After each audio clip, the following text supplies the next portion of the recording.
After the first film came out, why History Channel put out 2 films, which they showed nationwide to their massive audience on Masonry, because of course this really deals with Masonry, and to sort of poo-poo the idea that there was anything wrong with Masonry, and just because, I mean, they worship a different God, and just because Albert Pike, who was really the senior Mason back in the 1800s, talked about Lucifer, and when, of course, Manly P. Hall, who was the leading Mason up until about 1990, talked about how really this was all a Luciferian organization.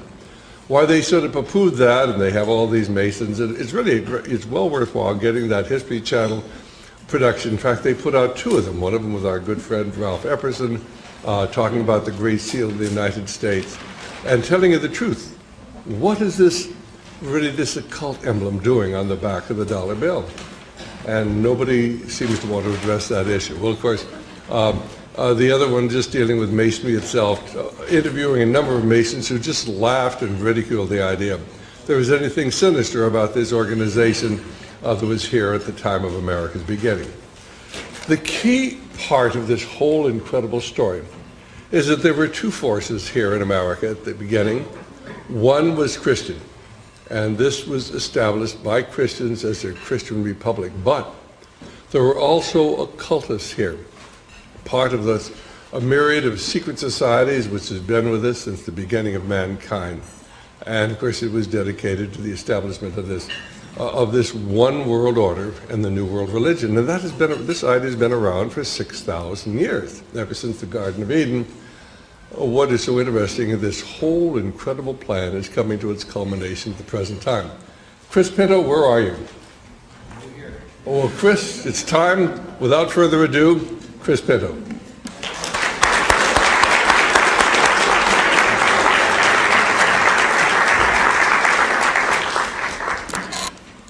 Okay, well, I'm really glad to be here. Thank you, Dr. Stan, for inviting me.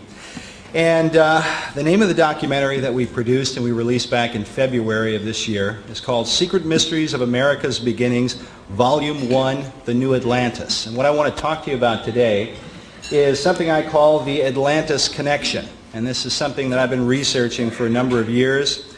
Some of you may have seen another couple of documentaries that I produced and directed a few years ago called Megiddo, The March to Armageddon, Part 1 and 2. And this was something that I actually wanted to talk about in the Megiddos, but it was such a vast topic, I chose to leave it alone and wait for the Lord to present another opportunity. And I really believe that Secret Mysteries is that opportunity. So the Atlantis Connection, this is what the presentation is about. What I wanted to start with was to play a clip from the documentary, which is a short preview clip. Are we ready? All right. We're going to play this real quick. It's like a 90-second clip, but then I want to talk about the clip as soon as it plays. And are we ready? Here we go. You understand that America was founded by Christians as a Christian nation. However, there were always those people on the other side who wanted to use America, use our military power and our financial power to establish enlightened democracies throughout the world and restore lost Atlantis. When our founders declared a new order of the ages, they were acting on an ancient hope that is meant to be fulfilled.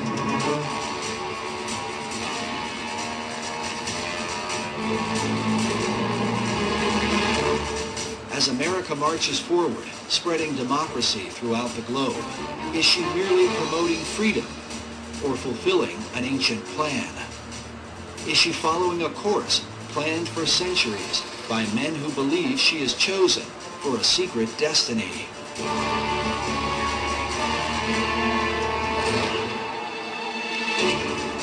To understand the present and possibly the future, we look into the past as we unfold the secret mysteries of America's beginnings. Can America be the new Atlantis?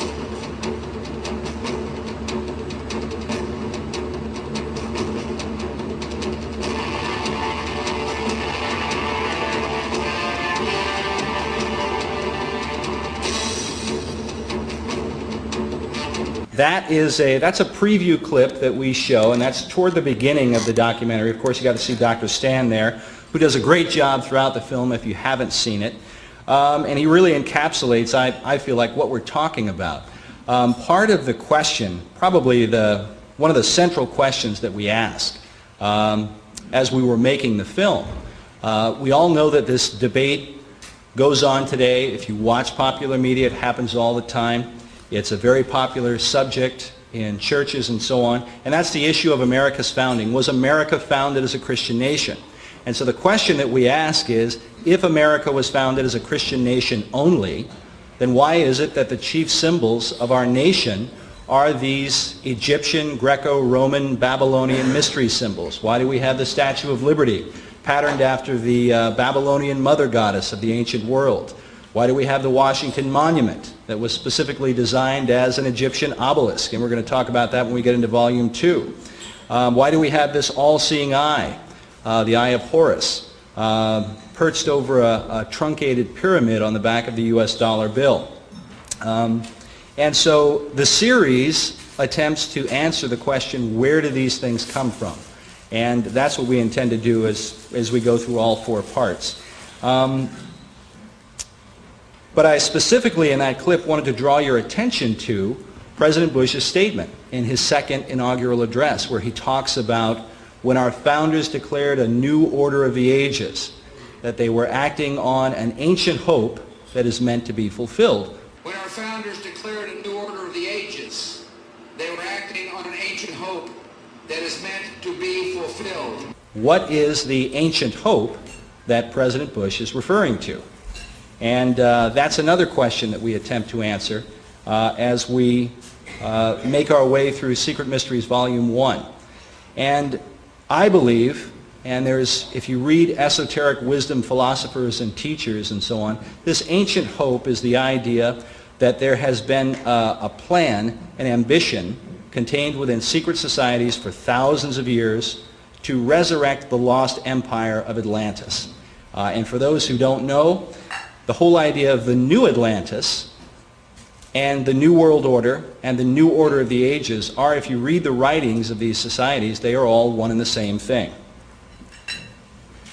So the Atlantis story begins with the Greek philosopher Plato. And so you go back, and Plato has this dialogue called the Critias. And in it, this is the earliest written account of the story of Atlantis. But what's very interesting is that Plato, through his characters, is making reference to an ancient Greek lawgiver, a guy named Solon. And Solon was to the ancient Greeks kind of like what Moses was to the Israelites. And that'll make more sense in a minute.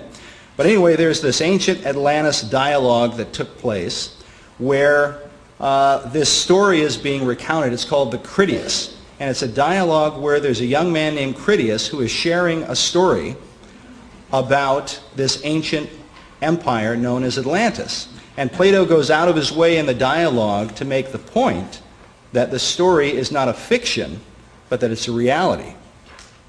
Okay, and people have debated about this for centuries. Was Plato just coming up with this allegorical myth, or is there anything in reality to the idea of Atlantis? And because Solon is the character that's being referred to, the story itself is given a lot of weight and prominence. Now we come to a picture of our Supreme Court building. Now this is on the reverse of the U.S. Supreme Court building, on the back side. And there you see, on this tympanum, in the center you've got Moses, okay, chiseled in stone, and he's holding the 10 Commandments, one on either side. And then to Moses' right, you have Confucius. And then on Moses' left, holding up what looks like a set of scrolls or whatever, you have Solon, the Greek philosopher. This is why I say Solon is kind of like the Greek version of Moses. Then you go to the House of Representatives, and you find a carved bust of Solon in the House of Representatives. This brings us to a guy who's really the central focus, probably, if I had to pick one character The central focus of Secret Mysteries Volume 1 is Sir Francis Bacon. And in 1626, Bacon passed away a year later after he died. Those who were a part of what is called the Baconian Circle, a lot of his followers, they published his final work, and it was a book called The New Atlantis. Now, what's very interesting is that when Plato wrote his Atlantis dialogue, it moves along and it builds up to this big climax and this crescendo, and then suddenly it stops. And the story doesn't have an ending. So now in Bacon's New Atlantis, you have the same thing. The story, it's basically, in a nutshell, it's the story of these Christian sailors who are lost at sea, and they come across this lost or this hidden island called Ben Salam. And they go into the land of Ben Salam, and they've never seen this place before, and they encounter this really advanced culture, and they're not sure what to make of it or what the proper customs are and so on.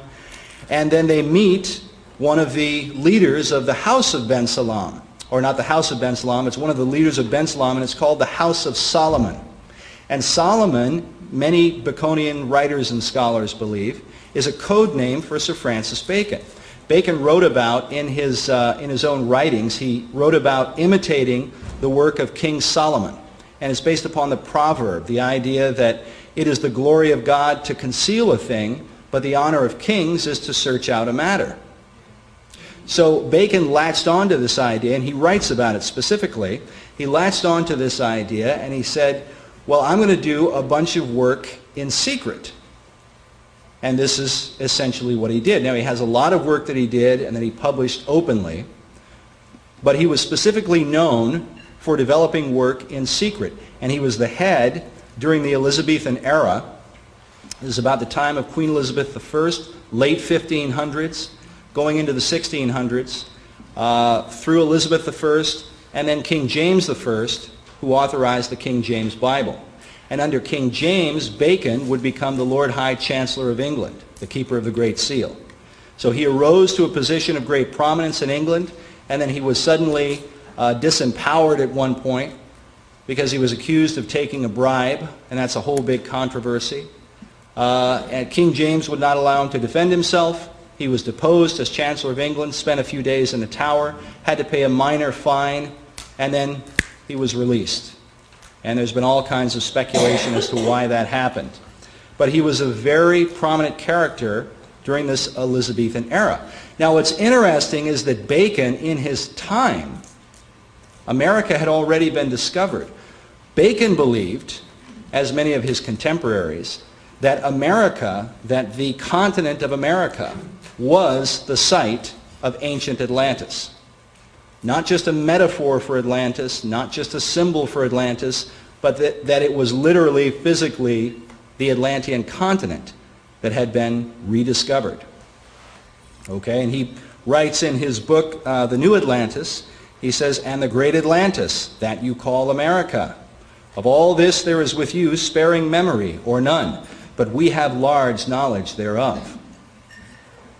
Now he's writing about this, really, Ben Salam and this House of Solomon is a secret society, symbolically, because they talk about, the leader of Ben Salam talks about how their society observes all things, but they are known by no one.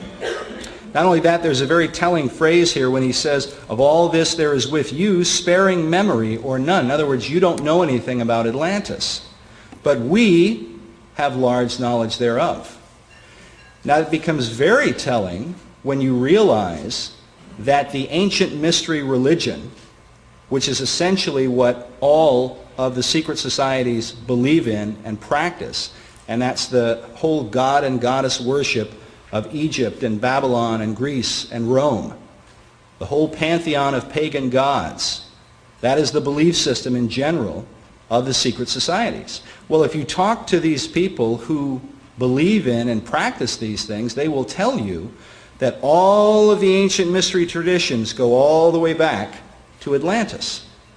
And they believe that the first great king of Atlantis was Enoch. Okay? Enoch, the seventh from Adam, as we read in the Bible.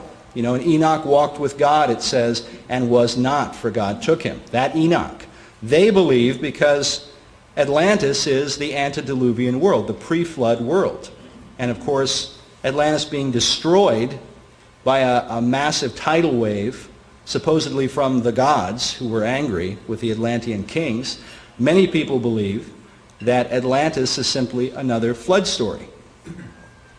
Well, in the occult, among those who practice and believe esoteric wisdom, they believe that Enoch was the first great king and also the first initiator of the mysteries. And so he initiated, supposedly, people into the ancient mystery religion.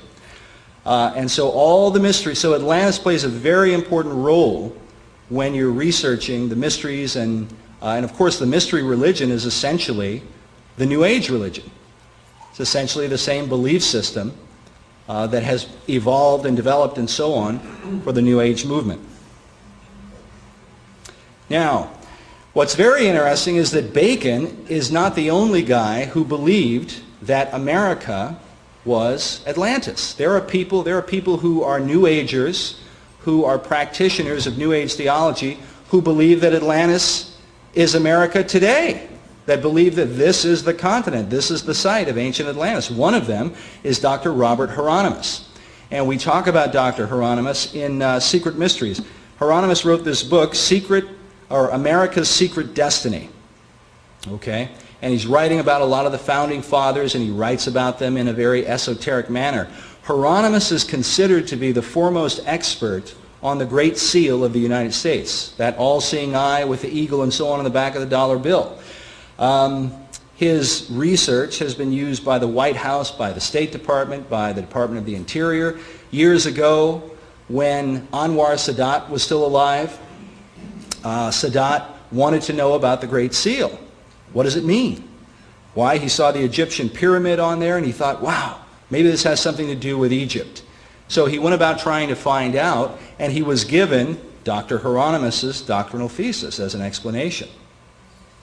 Well, Dr. Hieronymus believes, and we interviewed him, you're going to see him in Volume 2, if you see Secret Mysteries 2 on Washington, D.C., we interviewed Dr. Bob Hieronymus, Robert Hieronymus, for that as well. And he holds this view.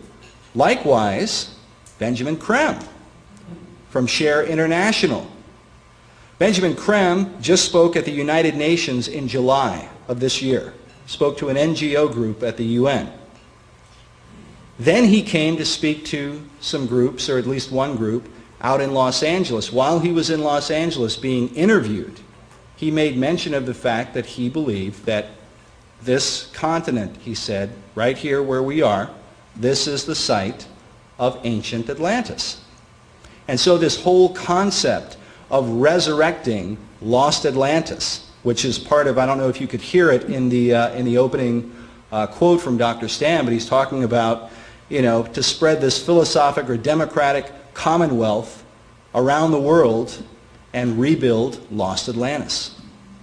And this is a recurring theme throughout the occult. Now, it's interesting, in the New Atlantis, Bacon writes, he says, at that time, he's talking about in ancient times, this land was known and frequented by the ships and vessels of all the nations before named. And then he talks about the Phoenicians, the Tyrians, the Carthaginians, the Egyptians, the Chinese, and the Palestinians. Okay, so he's talking about ancient Atlantis, and he's talking about how Atlantis, which now at the time that he's writing is but full of junks and canoes, he said. He's referring to the Indians, you know, who went about in canoes. And he says, but at one time they abounded with these tall ships, and they had trading with throughout the world and so on. Well, one of the things that we talk about in Secret Mysteries toward the end is a book by a Harvard professor, and the book is called America B.C. Now, America B.C. describes, this is from the back cover, it says America B.C. describes ancient European temple inscriptions from New England and the Midwest that date as far back as 800 B.C. This is Barry Fell. This is like his magnum opus. This was his great work as an archaeologist. And he wrote about this, he documented for years. And I'll show you some of the pictures that he has in his book. The big picture there with all the coins, those are Roman coins that were found in the 4th century AD off the coast of Vermont. Okay? Then he's got different travelers that are carved in the upper, the upper right-hand corner. These are some of the different travelers. They're images that were discovered in the New Hampshire, Vermont areas. Below, he's got this figure there just below that. And the caption up above, you probably can't read it, but it says, "The Druids of New England." And so he's talking about the Druids coming to the New England area centuries and centuries long before Columbus supposedly discovered America. We find Baal worship in early America. This is a place called Mystery Hill in New Hampshire. It's just outside the town of Salem. And there you've got the caption below reads, this larger image refers to a Beltane stone. Beltane is a holiday that's practiced today by witches. And Beltane is a holiday that celebrates and glorifies the god Bel or Baal. Bel and Baal are one and the same. On the other side, you have two images. One of them is a cast, and they've outlined in white the Eye of Bel, or the Eye of Baal. And if you can see the image just below that, the similarity between the Eye of Baal and the all-seeing eye of the Egyptians is startling. You study the Eye of Horus or the Eye of Osiris throughout ancient Egypt. But here this is found centuries and centuries prior to the discovery of the New World by Columbus. Now this is a place, not to be confused, this is called America's Stonehenge. This is Mystery Hill. Now, in one of our other documentaries, we talk about the Georgia Guidestones, and that's called sometimes the American Stonehenge. Well, there's actually a website you can go to for Mystery Hill, and they call it, quote, America's Stonehenge. And you can actually go there today and take a tour of America's Stonehenge. And again, it's near the town of Salem in New Hampshire, and this is from one of their magazines. It says, quote, inscribed tablets of the ancient Canaanite god Baal, Celtic god Bel, have been found on this site. Worshippers of Baal were associated with fertility rites, sun worship, and human sacrifice. I was pretty surprised to find that, but it's on the internet today. Now, one of the guys who really, probably the driving force through the 20th century to really encapsulate and to define the whole idea of Atlantis and America and the connection between them was Manly P. Hall. Manly P. Hall is considered by most of the esoteric wisdom teachers and even people who have come out of that as being probably the leading occult philosopher throughout the 20th century. He founded an organization in the 1930s called the Philosophic Research Society. In fact, I used to live about a mile away from PRS, as it's called. I didn't know it until I started doing the research for this documentary. And I had actually ordered a couple of Hall's books online. And I got one of his books, and I flipped it over, and it said, published by the Philosophic Research Society. And it gave the address Los Feliz Boulevard, and I said, oh my gosh, that's right down the road. So I ended up going there and actually took a tour of their library and had an opportunity to interview and speak with the president of PRS. That was a very interesting conversation. And of course, anything that you would ever read about the New Age and the hatred of Christianity and so on will be confirmed if you sit down with one of these guys and have a conversation with him. He took great pride in telling me, I didn't let him know that I was a Christian until after I had talked to him. But when I was interviewing him, he went out of his way and took great pride in telling me that the Bible was the only book that had ever been written by losers, quote unquote. Okay? These guys have a bitterness toward Christianity. It's very real. It's not just something you read about in books. I've interviewed a number of these guys. In fact, for Secret Mysteries, you know, in the documentaries I've done previous, I almost always just interview Christian speakers and teachers and writers and so on. For this, because we're trying to show people in different ways what this movement is really all about, we've sought out interviews with some of the guys who really believe in and teach these things. And it's often a jaw-dropping experience. Anyway, Hall, the reason he's significant, one of the reasons, is because when he passed away, the Scottish Rite Journal, which is the leading Masonic publication in the country, it's based in Washington, D.C. In Washington, D.C., you have the Masonic House of the Temple. Okay? And I'll just give you a little bit of information. This is something from Volume 2.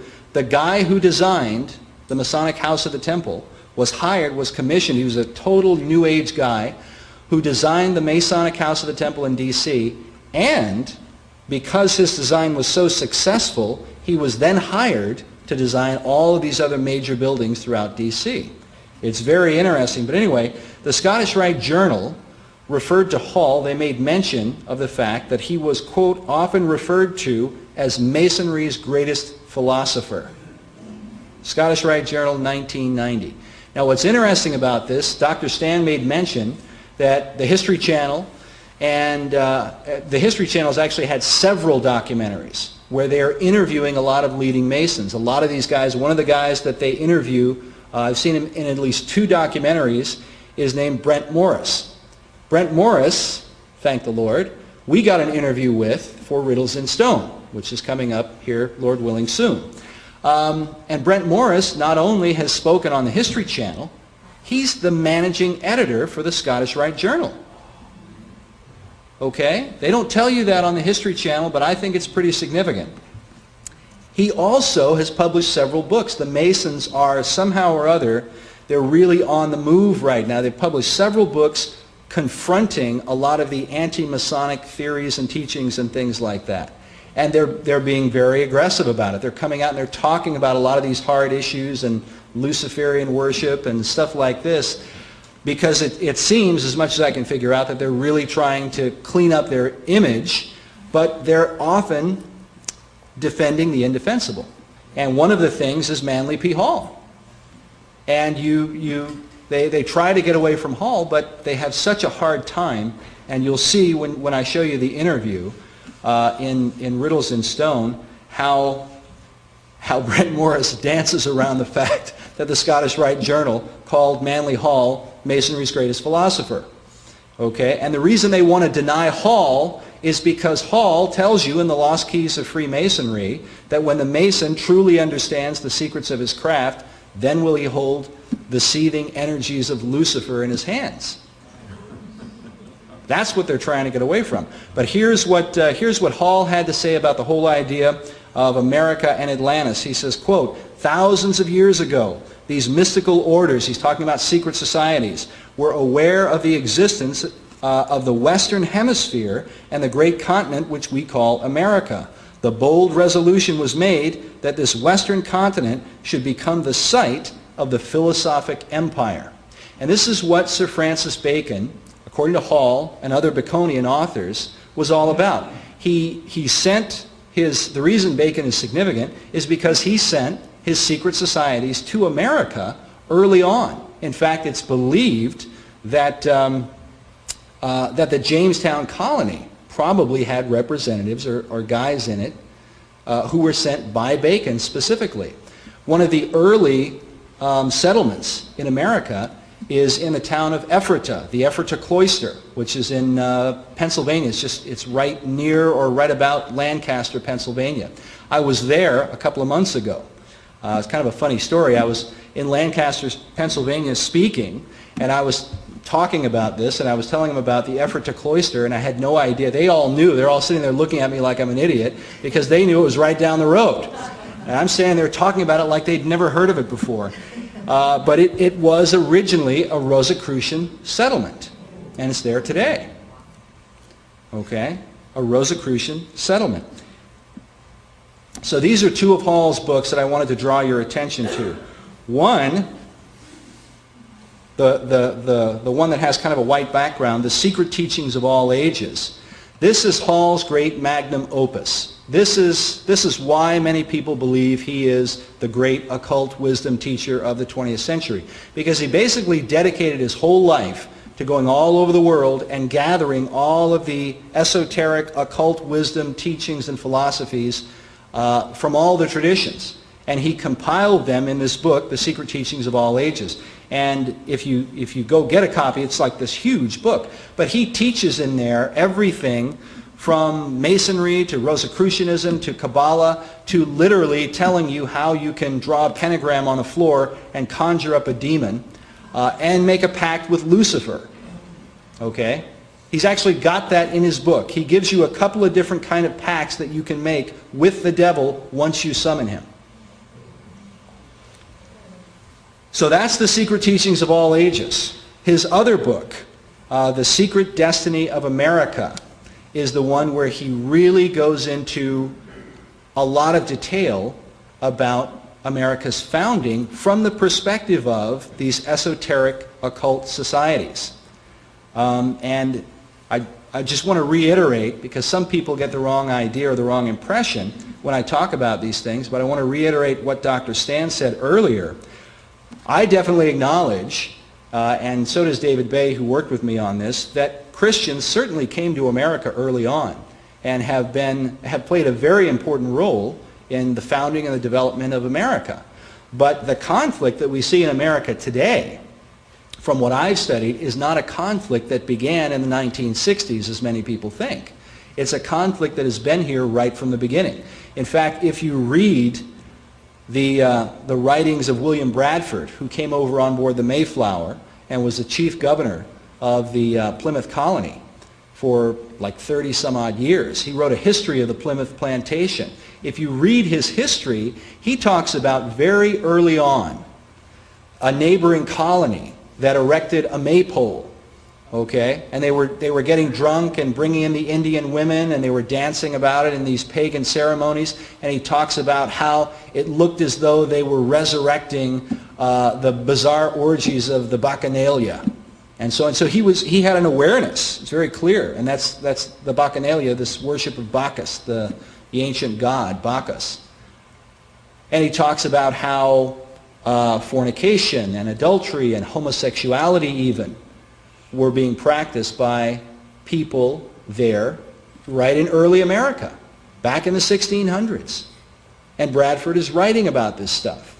So part of the point that we try to make is not to deny the Christian heritage of America, but to acknowledge that this conflict has been around right from the beginning.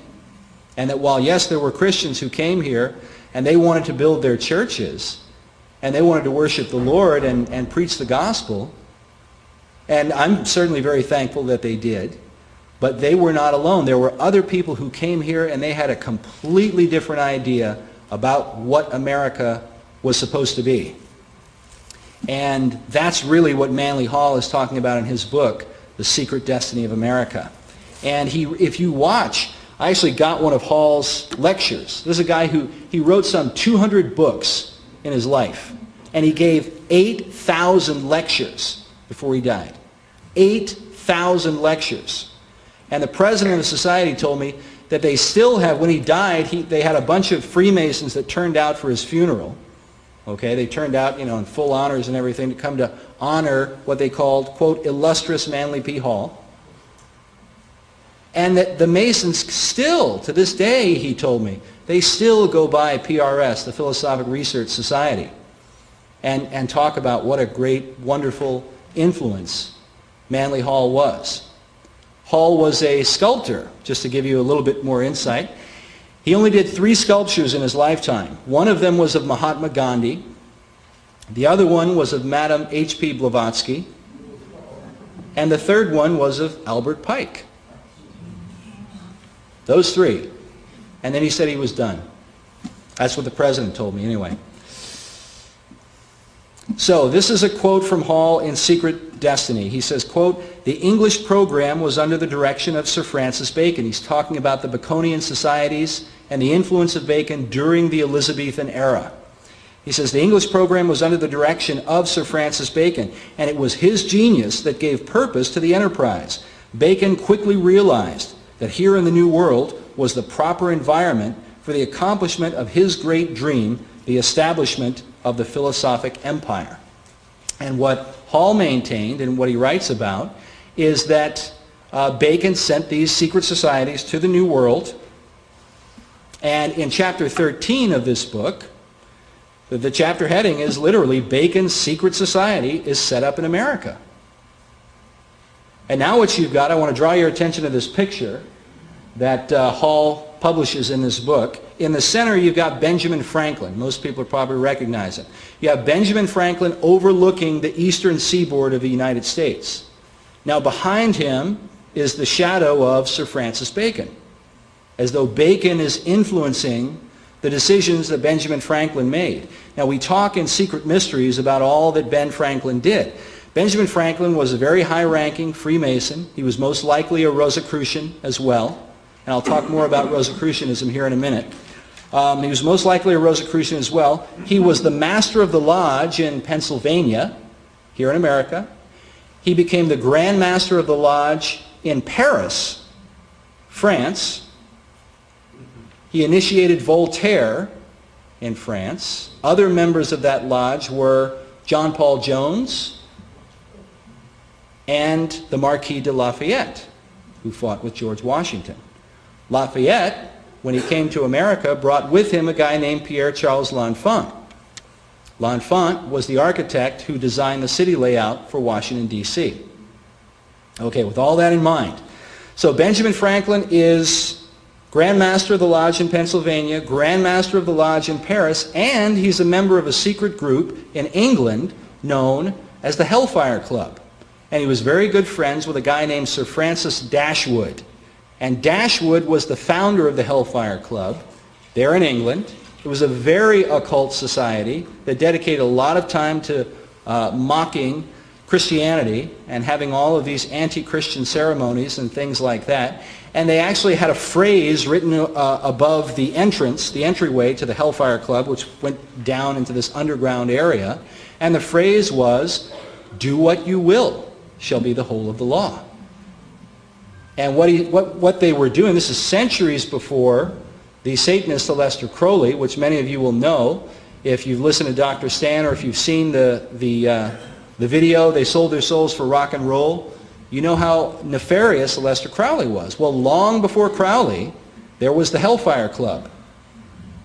And they based the phrase on this radical, heretical French priest named Francois Rabelais, who wrote this series of books called Gargantua and Pantagruel. And there they have this society that's built up, and it's called the Abbey Thelema. Okay? The Abbey Thelema. And in the Abbey Thelema, which is a mockery of the whole idea of a Catholic Church and so on, in the Abbey Thelema they just have one law: do what you will. And so that's what the Hellfire Club wrote above their hideout. And the Abbey Thelema, for those who have studied Crowley, well, actually Aleister Crowley had a retreat where he performed occult rituals, and he called it the Abbey Thelema. So Benjamin Franklin is a member then of secret societies in America, in England, and in France. These were the three countries that were involved in the Revolutionary War. Okay? And many people find this very, very interesting. And I could talk more about that, but I'm going to move on. So Franklin now in this picture, you've got Bacon as a shadow behind him, and then Franklin overlooking the eastern seaboard. Now you'll notice that there on the eastern seaboard you've got Boston, New York, Philadelphia, and Baltimore. And just south of Baltimore in time would be Washington, D.C. One of the researchers that we interview, a guy named Jim Allison, has a website up, and he talks about these global alignments, and he talks about all of these ancient monuments like Easter Island and the pyramids and so on, and how they're all built in alignment one with another. And he has like a lot of really interesting information. Well, one of the things that he talks about, and we interview him, is the alignment of the Revolutionary War cities in America.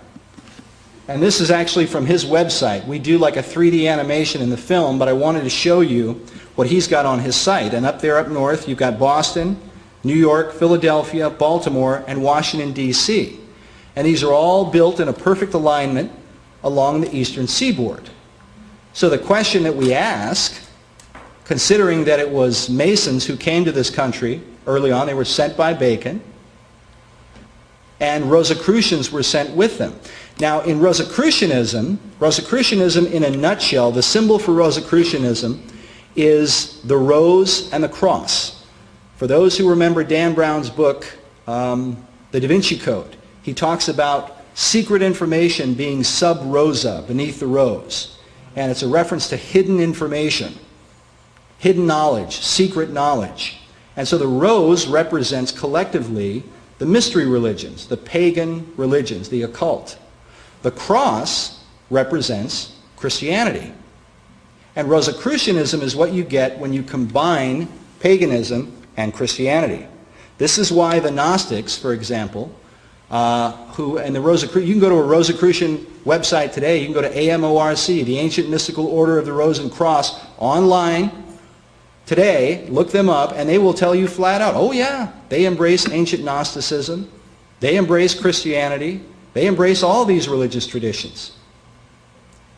If you read the writings of Sir Francis Bacon, who was a very ardent Rosicrucian, in fact his New Atlantis was called the New Atlantis, the land of the Rosicrucians, the land of the Rosicrucians.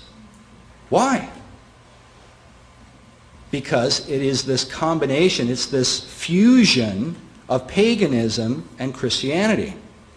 That's what it represents. That's why when you read Bacon, so much of the time you'll read Bacon and he's talking about the Lord Jesus Christ, and he's talking about the atonement on the cross, and he's talking about all these things that sound very, very Christian.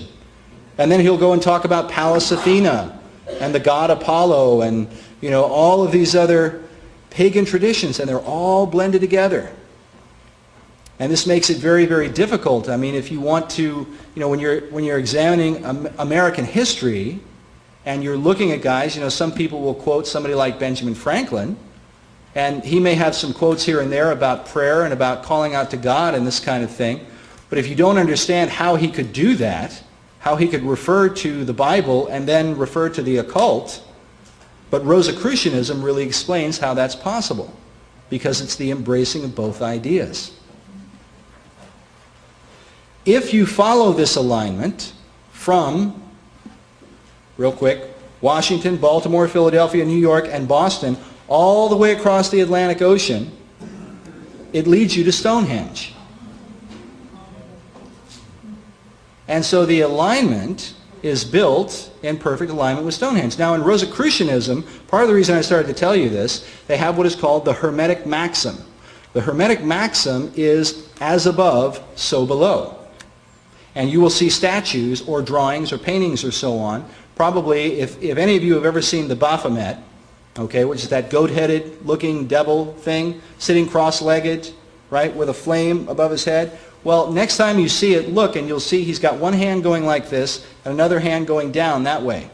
Okay? And it means as above, so below. There's even a statue of George Washington that was done. I think it's in the Smithsonian. If I had a picture, I could show you. But you've got Washington sitting there dressed like some Roman god, and he's got one hand up and one hand down. As above, so below. Now the reason that's important, because that's a very dominant principle and teaching in the occult, is the reason that the pyramids were built in alignment with the stars is because of that maxim. The reason that they build things in alignment with astrology and things like that is because they're looking to the heavens, that which is above, and they're trying to imitate that which is above down below. And so this would explain why they would build these things in alignment, because the thinking would be, if this was intentional, the thinking would be that the early American cities would be empowered by the same powers that empower Stonehenge. That's the whole reason for doing it, because the Rosicrucian, the occultist, believes if they design a building or a city or whatever in alignment with the stars, that those same gods and goddesses that are above are going to empower you down below. And so they're drawing upon this occult power. So the question is, was this accidental? Is this just a coincidence? or was this the intentional design of these secret societies who came to America early on? And we pose the question. All right, so here's another quote from Hall. Hall says, "It must be remembered that Bacon did not play a lone hand. He was the head of a secret society, including in its membership the most brilliant intellectuals of his day. All these men were bound together by a common oath to labor in the cause of a world democracy. Bacon's Society of the Unknown Philosophers," that's the reference to the New Atlantis, these wise philosophers who are hidden away and nobody knows who they are. Bacon's Society of the Unknown Philosophers included men of high rank and broad influence. Together with Bacon, they devised the colonization scheme. Now, what's interesting about this Society of Unknown Philosophers, this leader in the story, the New Atlantis, this leader comes out, and he's the head of, one of the heads of the House of Solomon. And he shares with these Christian sailors what the treasures of the House of Solomon are. And he starts describing what the treasures are. And he starts describing tall buildings and flying machines and submarines and underwater breathing apparatuses. And he's describing sound studios where they have instruments that allow you to speak and to project your voice over a long period or a great distance and so on. He's describing zoos. He's describing experiments upon animals, injecting them with poison to see how they'll respond so that that knowledge can then be used for the benefit of mankind. And he's describing all of these things, most of which did not exist during that era, but things that would be developed through the 19th and the 20th century in America. And this has caused a lot of people to marvel when they read Bacon's work. And many people credit Bacon. I mean, there have been Baconian societies that revere Sir Francis Bacon for hundreds of years. And many of them credit Bacon because of this and because of his influence through these secret groups and his philosophy about what America should become. They credit Bacon as the real and true founder of America. Okay, but notice what Hall says. I want to draw your attention to the last couple of words he puts in there. He says, together with Bacon, they devised the colonization scheme. Now, we go to this Newfoundland stamp from 1910. And if you look at the stamp, it's a 6-cent stamp, and you have the image of Sir Francis Bacon on there. And down below it says, Lord Bacon, the guiding spirit in colonization scheme.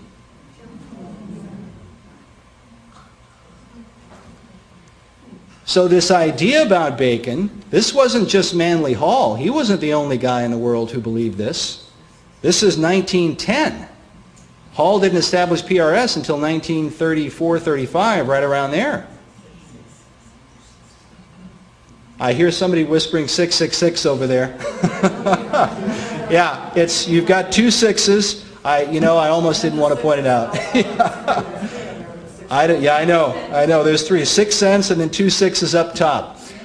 In fact, one of the guys that we interview, a guy named Ian Taylor, he's been studying Bacon for years and years. Bacon he's a favorite subject matter of esoteric wisdom teachers because he was into ciphers and secret codes and all this other kind of stuff, all the stuff that you find in the occult. Bacon was into it, and he had a very romantic approach to it. But yeah, it's very interesting that you've got this stamp with, all right, so with 666 on it. So I just wanted to recap real quick Bacon before I get to the next section. Bacon became the chief of the Rosicrucian order in England. Now the way that the Rosicrucians came about in England, I think this is very significant. When Queen Elizabeth I came to the throne, okay, she came to the throne right away. The Pope, at the time, Europe was dominantly Catholic. And the government of Europe was, you had the Pope, you had the kings, and then you had the people. The Pope ruled over the kings, and the kings ruled over the people. That was the structure of government. Well, when Henry VIII, as we know, established the Anglican Church of England, the Protestant Church, then you had Bloody Mary that came in after he died. Bloody Mary dies, then Elizabeth comes to the throne. Well, the Pope denounced Elizabeth and basically called for her assassination. So you had all of these assassins going out trying to wipe out Elizabeth. Well, the English banded around Queen Elizabeth with Sir Francis Walsingham, and they formed this network, basically an intelligence system. And that intelligence system, according to certain English historians that I'm going to introduce you to here in just a minute, was the early Rosicrucian movement in England. It was founded initially for the purpose of protecting Queen Elizabeth. Okay? Which sounds like a noble thing, but admittedly, the guys who study the Rosicrucians admit that they had an inner agenda, and it was an esoteric agenda. And this is something that guys like Hall and others write about. And their inner agenda was to basically hide themselves within the Protestant movement, the Protestant Christian movement. Why? Because at that time, if you were worshiping like the gods, the muses of Sir Francis Bacon, Apollo and Athena, we show in the documentary he had this headpiece, 2 A's, a light A and a dark A. The light side and the dark side, the yin and the yang, but for him, it was Apollo, the god Apollo, and then Pallas Athena, his counterpart. Okay? Well, if you made that known openly, whether you were in Catholic Europe or you were in Protestant Europe, they'd throw you in prison and possibly kill you.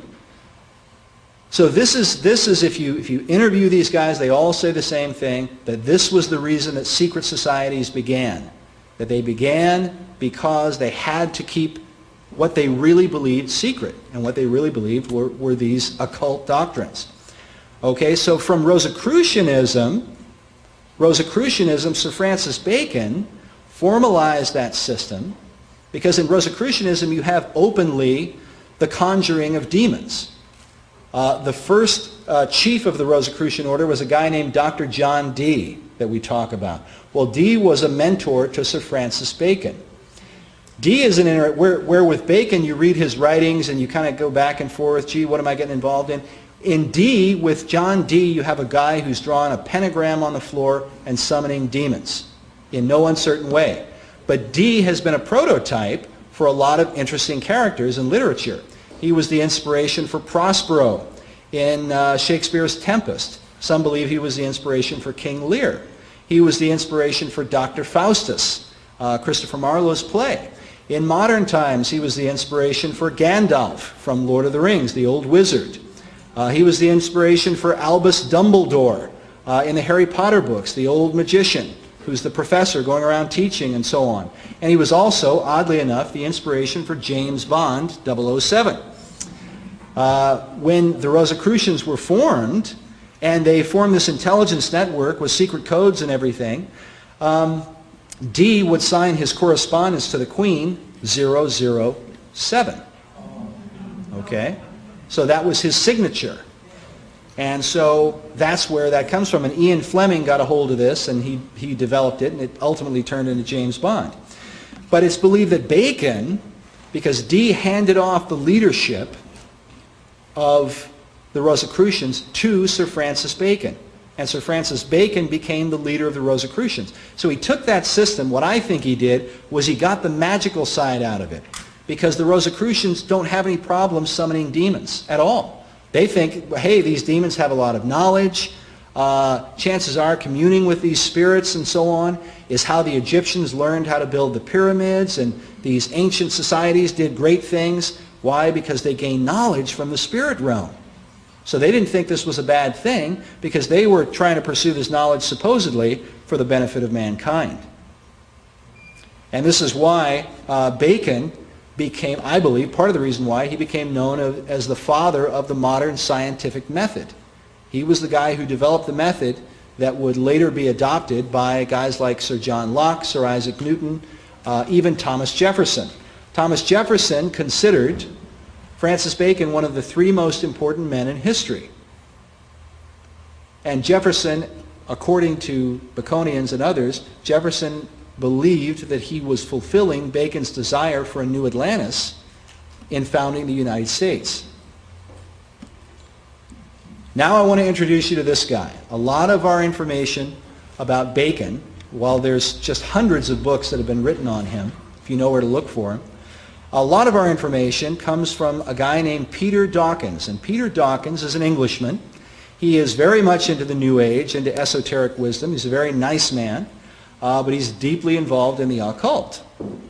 And Peter Dawkins is the founder and president of an organization called the Francis Bacon Research Trust in England. And it's just outside of Stratford-upon-Avon in a place called Upper Tysoe. And we interview him in Secret Mysteries. You'll see him there. A very eloquent fellow, deeply involved in New Age eschatology and theology and so on. And he tells us that he believed that Sir Francis Bacon was the reincarnation of Elias the artist, meaning Elijah. Why? Because he says Elijah comes every few generations and so on to herald the coming of the Christ. And so he believed that Bacon's job, part of Bacon's job, was to herald the coming of the next Christ. Okay, this was Bacon's job. Now, I'm going to follow that thought here in just a minute. Dawkins' work is supported by this guy. Now, let me tell you how this happened. I actually found Peter Dawkins when I was researching PRS, the Philosophical Research Society, Manly Hall's society. Okay, Dawkins had been invited there to speak on his stuff on Bacon, and of course they love Bacon at PRS because of Manly Hall. Bacon was Manly Hall's favorite subject. Of all the stuff that he studied, it said that Hall was his favorite topic, and his wife, Marie Bauer Hall, was completely given over to Baconian philosophy and so on. So I wanted to get into a place called Canonbury Tower, which is in England, and it's where Bacon had lived prior to his death. And it's believed that he began the Invisible College at this place called Canonbury Tower, and that he held a lot of his meetings with the Masons and the Rosicrucians there. Okay? And when you go there, we show, in Secret Mysteries, we show a lot of the original wood carvings that they had, and you see a couple of phoenix heads coming up. There's in the wood, I didn't point it out, but I'm going to sooner or later, the Masonic compass on the wall, and all of these really rich esoteric symbols that are carved into the wood there. Well, Peter Dawkins told me, he said, well, if you want to get permission, contact this woman. Her name was Carol. And so I did. I sent her an email and called and left a message. Well, a couple of days later, I got an email. And the email said, Dear Mr. Pinto, I understand you're trying to gain access to Canonbury Tower for your film. I said, I would love to help you, but I'm going to need some more information, blah, blah, blah. Sincerely, Lord Northampton. So I'm sitting here looking at this email, and I'm thinking, how often do you get an email from a guy named Lord Northampton? So I talked to Peter Dawkins a few days later, and I say, well, I got this email from this guy named Lord Northampton. Do you know who he is? And he says, oh, yes. He says, he's the Marquis de Northampton. And I said, oh, okay, what does that mean? And he said, well, the Marquis de Northampton is known as the Pro-Grand Master of British Freemasonry. Now, let me explain to you what this means, because it took me a while to figure it out. But you can actually find all of this online. The Grand Master of British Freemasonry is this fellow, the Earl of Kent, a member of the royal family. He is the Grand Master of British Freemasonry. He's a cousin to the Queen, Queen Elizabeth, and to the Duke of Edinburgh. Because he is a member of the royal family, as the Grand Master, he can appoint a Pro-Grand Master who acts in his place. Okay? Because he's busy being royalty, somebody else makes all of the certain decisions and goes and meets everybody, etc., and so on. So as Pro-Grand Master, the Marquis de Northampton, who fulfills that role, is the acting head of all British Freemasonry. And here I say he's arguably the most powerful Mason in the world. Why? Because if you interview Masons, all Masonic lodges that are official Masonic lodges ultimately owe their allegiance to the Grand Lodge of England. That's the centralization of their power source. And the guy who's the head of the Grand Lodge of England is Lord Northampton, the Marquis de Northampton. Now, he's a personal friend of Peter Dawkins, and he supports his work. Dawkins lives in Northampton's country home in Stratford-upon-Avon. Okay? Lord Northampton has authority over Canonbury Tower. Dawkins goes there and teaches at Canonbury Tower. It is now called the Canonbury Masonic Research Center. And they have all of these meetings. People like S. Brent Morris, the managing editor of the Scottish Rite Journal, who is on the History Channel talking about Masonry and so on, has also been to Canonbury Tower, giving lectures there and so on, in England. A lot of people don't even know this place exists, but it's dedicated to researching the philosophies and the teachings of Masonry. Okay. Northampton is an interesting character. He's said to have an interest in what is called fringe Masonry. Now, if you study fringe Masonry, and this is one of the arguments that the Masons are using right now, fringe Masonry includes characters like Aleister Crowley, who was a high-ranking Mason. Okay, and he was initiated supposedly into 90th degree Masonry, the Rite of Mizram, and so on.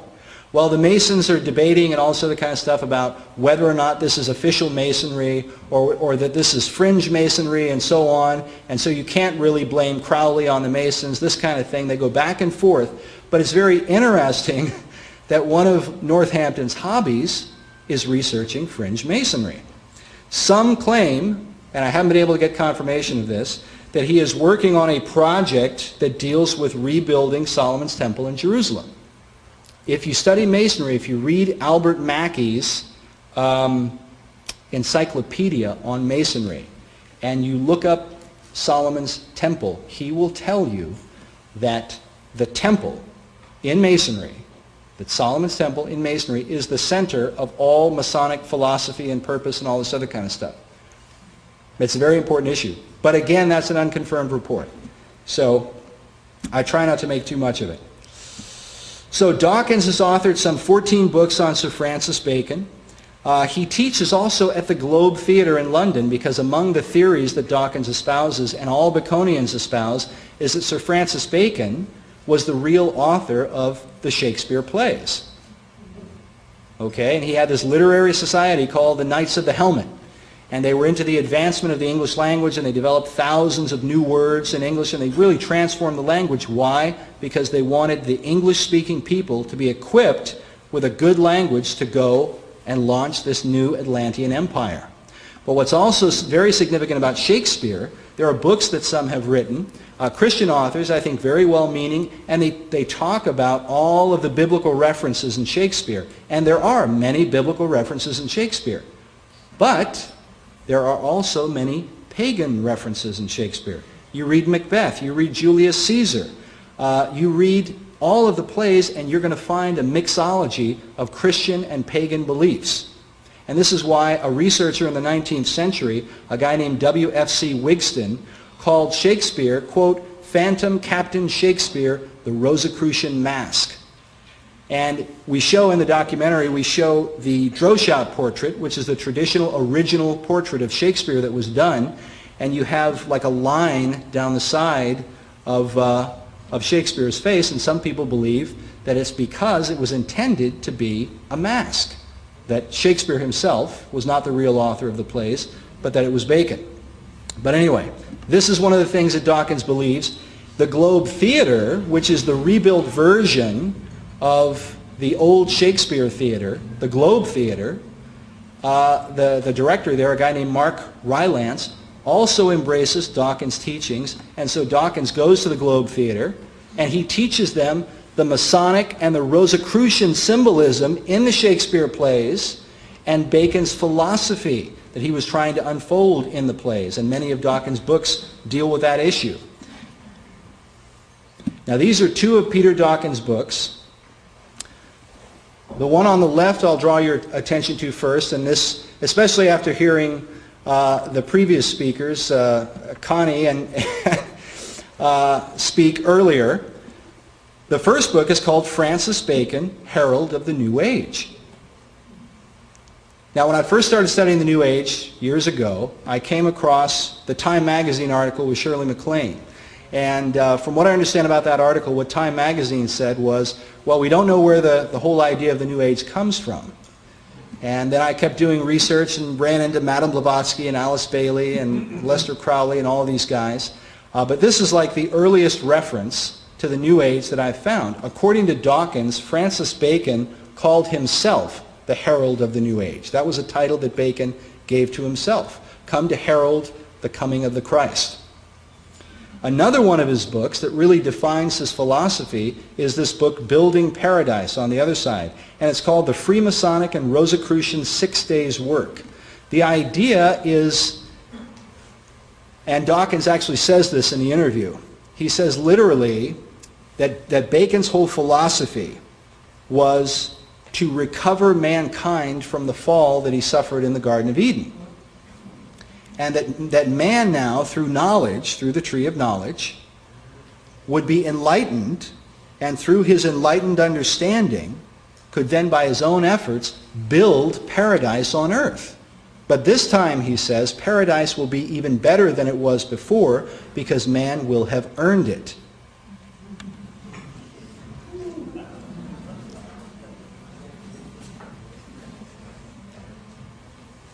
So Atlantis, myth or history? This is a question that I get quite a bit about Atlantis. Is it a myth or is it a part of history?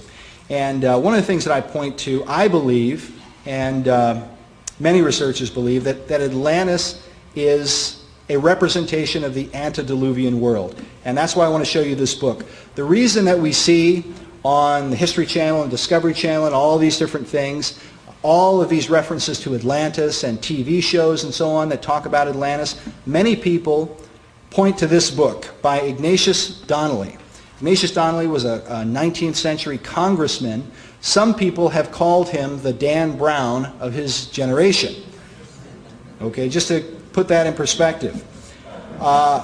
Donnelly wrote this book on Atlantis. And he believed that Atlantis was a very real place. And so he wrote this book, compiling all of this information about Atlantis and what it represented and so on. And he published it. Well, that book has been in print, and it's in print even up to this day. And many people believe that it's because of Donnelly's book that there has been all of this resurgent interest in Atlantis through the 20th century.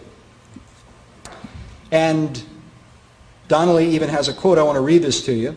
Quote, "The story of the deluge plainly refers to the destruction of Atlantis." And of course he's talking about the flood of Noah. Okay? The destruction of the old world in the flood of Noah, often called the deluge. The story of the deluge plainly refers to the destruction of Atlantis, and that it agrees in many important particulars with the account given by Plato.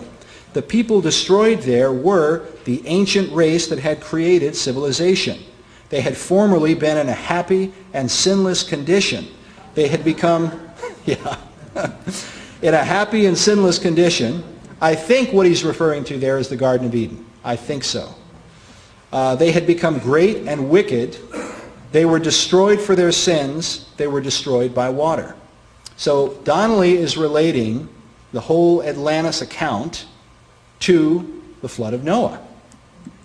Now it becomes very interesting when we go into the New Testament and we read Luke 17 where Jesus says, "As it was in the days of Noah, so shall it be also in the days of the Son of Man."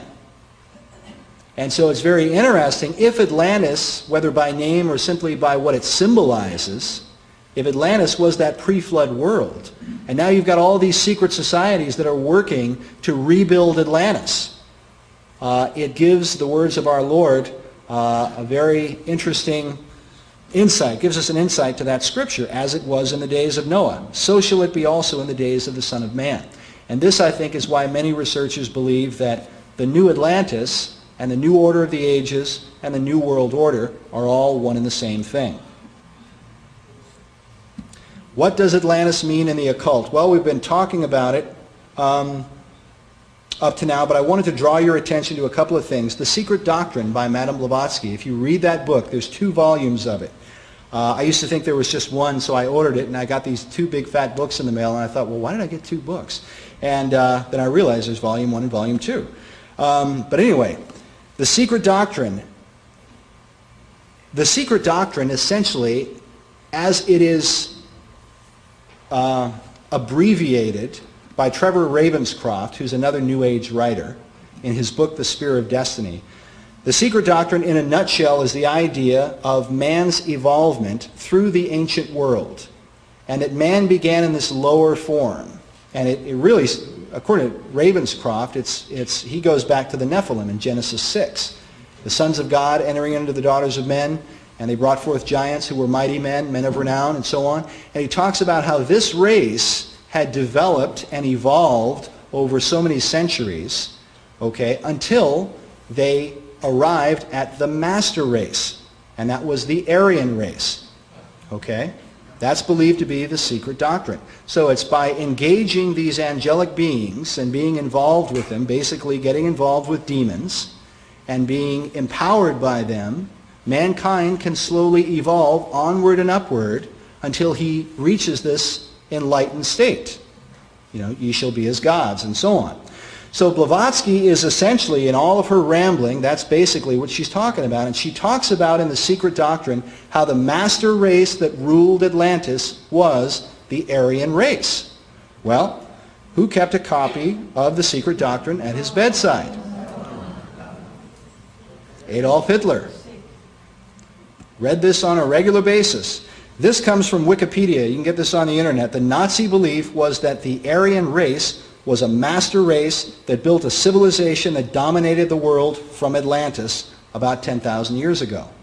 And that is identical to the teaching of Manly Hall, who taught that Atlantis was this ancient philosophic empire that extended to all the world. Something that's very interesting. A lot of people have made the parallels between Iran and Nazi Germany. Well, I found out that the name Iran means land of the Aryans.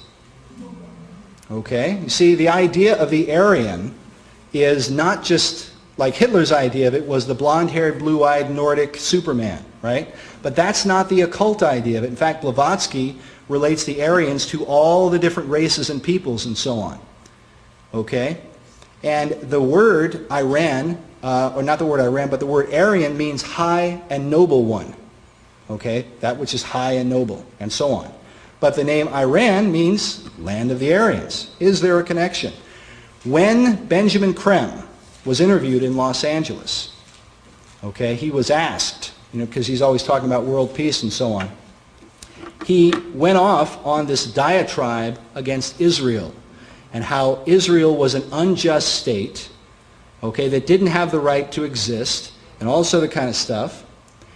But then he was asked about the president of Iran and how the president of Iran is calling for the annihilation of Israel. And you know what he said? He said, oh, I don't think he means all that. Okay? He was ready to justify the president of Iran. Why? Because the president of Iran has dedicated his presidency to bringing forth the Imam Mahdi. And for those who don't know, the Imam Mahdi is the Muslim Messiah. The Imam Mahdi is supposedly going to show up, wipe out all the enemies of Islam, and bring about this golden age for Islam.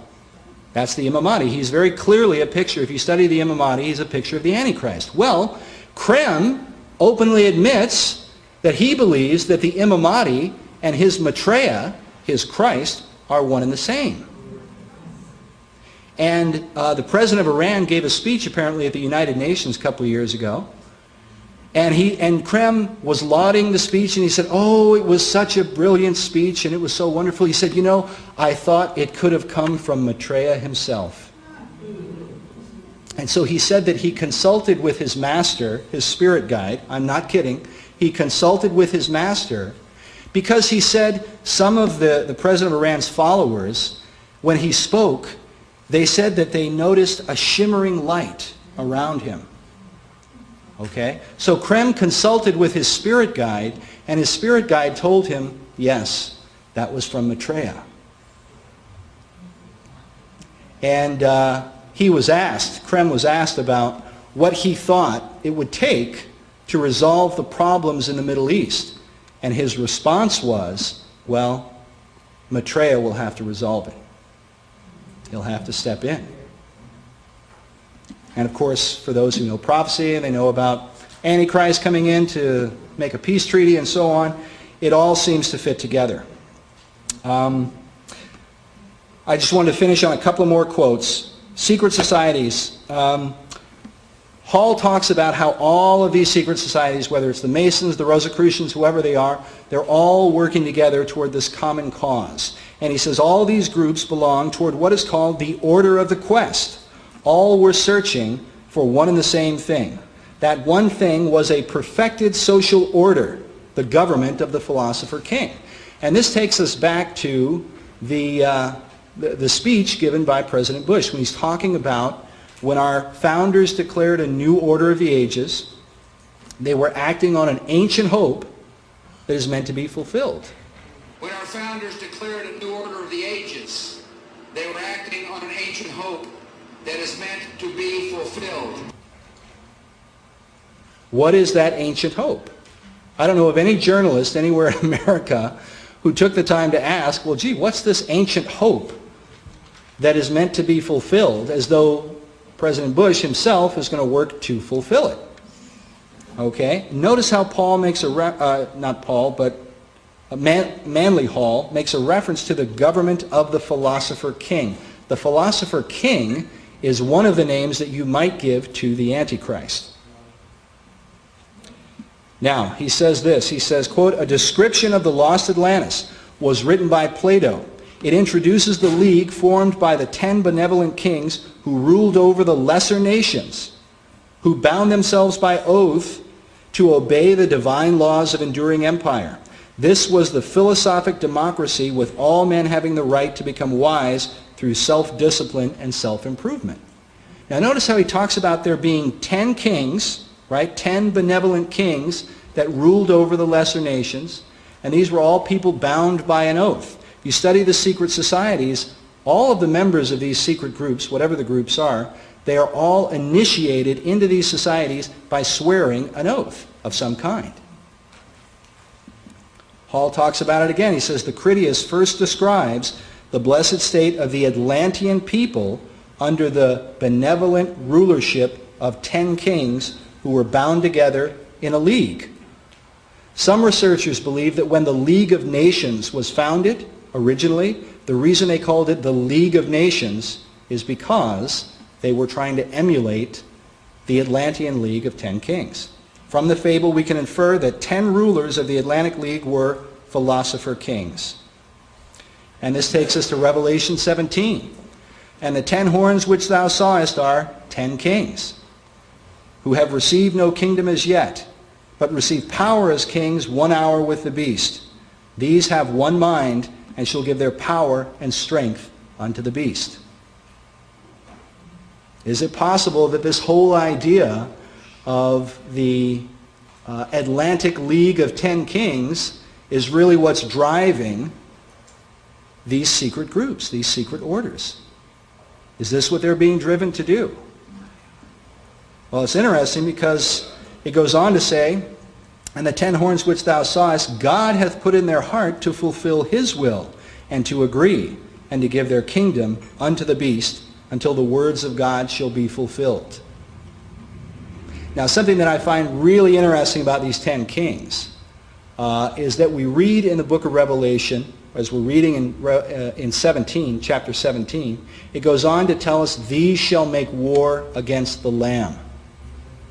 The Lamb of God, Jesus Christ.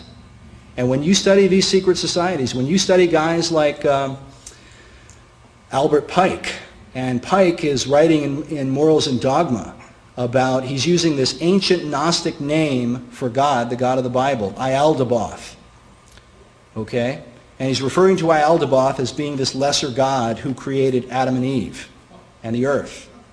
Okay? And he goes on to say that it was devils that forbade Adam and Eve to eat from the tree of knowledge. But it was an angel of light, he says, who showed up and gave them permission to be redeemed through the tree of knowledge, the serpent.